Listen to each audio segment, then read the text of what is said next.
എന്നെയും നിങ്ങളെയും പോലെ 9 to 5 ജോബ് ചെയ്യുന്നവർക്ക് നമ്മുടെ ഫിറ്റ്നസ് ഗോളിനോട് സ്റ്റിക്ക് ഓൺ ചെയ്ത് നിൽക്കാൻ പറ്റുന്നതിന്റെ മെയിൻ ഒരു reason daily healthy meals cook ചെയ്ത് കഴിക്കാനുള്ള ടൈം ഇല്ലാത്തതുകൊണ്ടാണ്. ഞാൻ ലാസ്റ്റ് ഇയർ ഈ ഒരു ട്രാൻസ്ഫോർമേഷൻ ചെയ്തപ്പോൾ എൻ്റെ വർക്കൗട്ട്സിന്റെ കൂടെ എന്നെ ഏറ്റവും ഹെൽപ്പ് ചെയ്തൊരു കാര്യമാണ് ഞാൻ മീൽ പ്രെപ്പ് ചെയ്യാൻ പഠിച്ചത്. ഞാൻ ഇതിന്റെ പാർട്ട് 1 വീഡിയോയിൽ എങ്ങനെ 3-4 ദിവസത്തേക്ക് മീൽ പ്രെപ്പ് ചെയ്യണമെന്ന് പറഞ്ഞായിരുന്നു. ഇന്ന് നമുക്ക് ഈ പ്രിപ്പയർ ചെയ്ത ഫുഡ് എങ്ങനെ 3-4 ദിവസത്തേക്ക് കറക്റ്റ് സ്റ്റോർ ചെയ്യാം, എങ്ങനെ പ്രോപ്പറായിട്ട് റീഹീറ്റ് ചെയ്യാമെന്ന് നോക്കാം.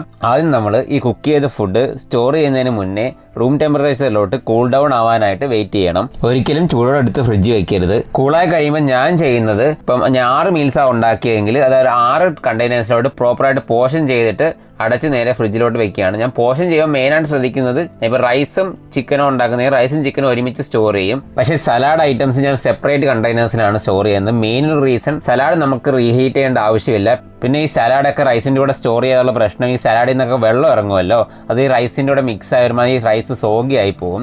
അതുകൊണ്ട് ഞാൻ സലാഡ് സെപ്പറേറ്റ് ആണ് സ്റ്റോർ ചെയ്യാറുള്ളത്. പിന്നെ അത്യാവശ്യം നല്ല എയർ ടൈറ്റ് കണ്ടെയ്നേഴ്സിൽ സ്റ്റോർ ചെയ്യാൻ നിങ്ങൾ ശ്രമിക്കുക. പിന്നെ ഇങ്ങനെ സ്റ്റോർ ചെയ്ത ഫുഡ് ഒരു 4 ദിവസം വരെ ഒരു കുഴപ്പമില്ലാതെ ഫ്രിഡ്ജിൽ ചീത്തയാവാതിരിക്കും. ഇനി നിങ്ങളുടെ മീലിൻ്റെ ടൈമിൽ ഈ ഓരോ ബോക്സസ് എടുക്കുക, എന്നിട്ട് റീഹീറ്റ് ചെയ്യാനായിട്ട് എൻ്റെ ഓഫീസിലും വീട്ടിലും മൈക്രോവേവ് ഉള്ളതുകൊണ്ട് ഞാൻ ചെയ്യുന്നത് ഒരു 2 or 3 minutes മൈക്രോവേവ് ചെയ്യാണ്. That's the easiest thing to do. പക്ഷേ നിങ്ങളുടെ വീട്ടിൽ മൈക്രോവേവ് ഇല്ല, പക്ഷേ എയർ ഫ്രയർ ഉണ്ട് എങ്കിൽ ഒരു 3 to 5 minutes 180 degree സെൽഷ്യസിൽ air fry ചെയ്താലും മതി. ഇത് രണ്ടും ഇല്ലെങ്കിൽ ഒന്ന് നിങ്ങൾക്ക് സ്റ്റീം ചെയ്യുകയോ അല്ലെങ്കിൽ നോർമൽ ഒരു പാനിൽ ഇട്ടിട്ട് അടച്ച് വെച്ച് ചൂടാക്കുകയോ ചെയ്യാം. ഞാൻ വീക്കിലി ചെയ്യുന്ന മീൽ പ്രെപ്സിന്റെ വീഡിയോസ് ഞാൻ പോസ്റ്റ് ചെയ്യുന്നതായിരിക്കും. അതൊക്കെ കാണാനായിട്ട് എൻ്റെ അക്കൗണ്ട് ഒന്ന് ഫോളോ ചെയ്ത് വെച്ചോ. പിന്നെ മീൽ പ്രെപ്പ് ചെയ്യുന്നതിലും സ്റ്റോർ ചെയ്യുന്നതിലും റീഹീറ്റ് ചെയ്യുന്നതിലും എന്തെങ്കിലും ഡൗട്ട് ഉണ്ടെങ്കിൽ നിങ്ങൾ കമൻറ്റ് ചെയ്താൽ മതി. എനിക്കറിയാവുന്ന പോലെ ഞാൻ റിപ്ലൈ ചെയ്യുന്നതായിരിക്കും.